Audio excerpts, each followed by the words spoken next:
Have you ever felt like everyone else has this magic ability to connect with people, but you were just left out?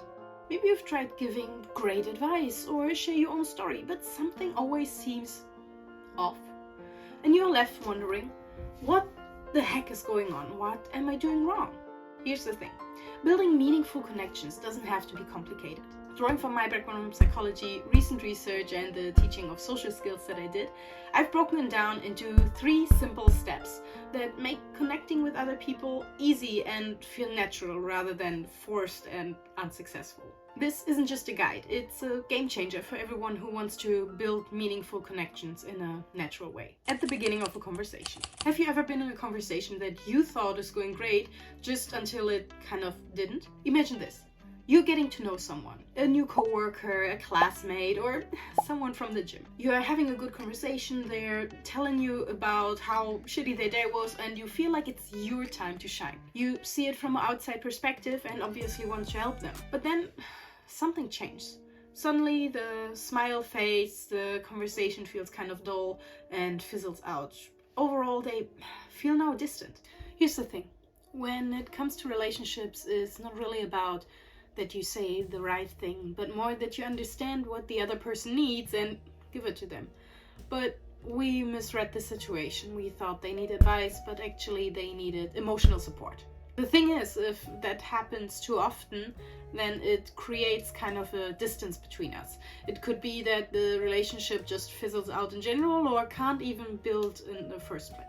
Therefore, at the start of every conversation, you should understand what the goal of this conversation is. The good thing is, every conversation can be categorized in one of 3 categories. Practical conversations are all about problem solving, something like discussing with a colleague how to finish a project. And then there are social conversations. They're all about like identity and who am I, who are you, and who are we. It can be stories about where you grew up, what kind of drives you and you believe in, or just exploring mutual interests. And last but not least, emotional conversations. They are all about sharing feelings.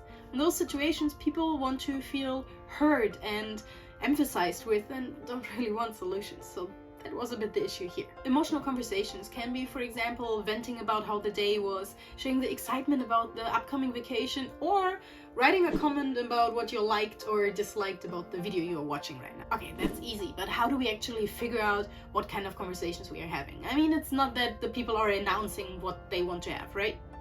Right? Well, thankfully, most of the time they actually do. So if someone is saying, oh, I feel like, and then tell you a story, it's most likely an emotional conversation. The same way when they start with something like, let's talk about where to eat for lunch, it's most of the time a very practical and more solution-oriented conversation. Last but not least, when they're sharing goals and values or talking about their experiences, well, they want to show who they are as a person, therefore it's more a social conversation. Here's where it gets tricky. Because conversations don't stay in one of those buckets, they switch between back and forth. So what started as a practical conversation can become a social conversation, or an emotional conversation can turn into a practical one. That's why you really need to pay attention and start training yourself to listen what those little hints are during the conversation. Okay, let's imagine this. A colleague asked us to meet for a coffee, just to get to know each other a bit better. Since we watched the first step and we're smart, we know that if they want to get to know each other better, it's a social conversation. They want to talk about experiences and values and what else drives us and our past and future and present and all of this. We're jumping right in, want to start the conversation the perfect way. We talk about what we already achieved and where we want to go next and all the things that drive us. And that's one of the biggest mistakes, to kind of brag when you get to know a person. But what should we do instead? Well, active listening is a good start. And with active listening, I mean do things that actively show that you are listening. Nods or say, oh, okay. Those like minimal encouragers. If you want to have a whole video of how to listen properly, just let me know in the comments. But the real game changer is to ask the right questions. The right questions are follow-up questions. They not only show that you are actively listening because you follow up on what was said, no, they also show that you are actually interested in the person. So, for example, they are talking about the last vacation they had in Italy, where they ate the best pizza of their life. And you could ask something like, oh, what made the pizza so special? It sounds like a little question that doesn't make a big difference, but actually it does. It not only shows that you listened and that you're interested, you also kind of give the other person a chance to talk more about the topic they already said they want to talk about. And since we established that having a conversation is kind of hard, well, guess what? It's not only hard for us, it's also hard for the other person. So giving them an easy time to talk to us makes them like us a bit more. But there's one kind of questions I want you to ask as soon as possible. Deep questions. I know it sounds counterintuitive because it's sometimes hard to ask deep questions. You are very vulnerable and I don't know, you don't want to come across like a creep. But there are different kinds of deep questions and you can be smoother or not so smooth. When they are talking about their job, you could just ask something like, oh, is that something that you always wanted to do even as a kid? Or when they are telling you about where they are living, you could ask what's their favorite part about the neighborhood or what they really love there. Those kind of questions are deeper than you think because they can reveal something about the person. What do they like? What were their dreams? What were their aspirations? All those kind of things can open up and let them be vulnerable with you, but without being too creepy, and ask them about their biggest fears. Last but not least, share a bit about yourself. You shouldn't brag too much and rather listen. But conversations are two-way streets. And if the person opens up, you should open up as well. You already know what to do before a conversation or at the beginning of it and how to handle a conversation while having it.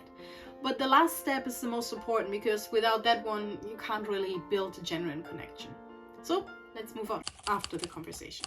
So you finished your conversation, you had a great time and you feel like the connection is slowly but surely building up. But the thing is that this won't last if you're not following up. Very often people kind of wait the natural something happens, but you have to put in the work. So it's very important for you to take initiative.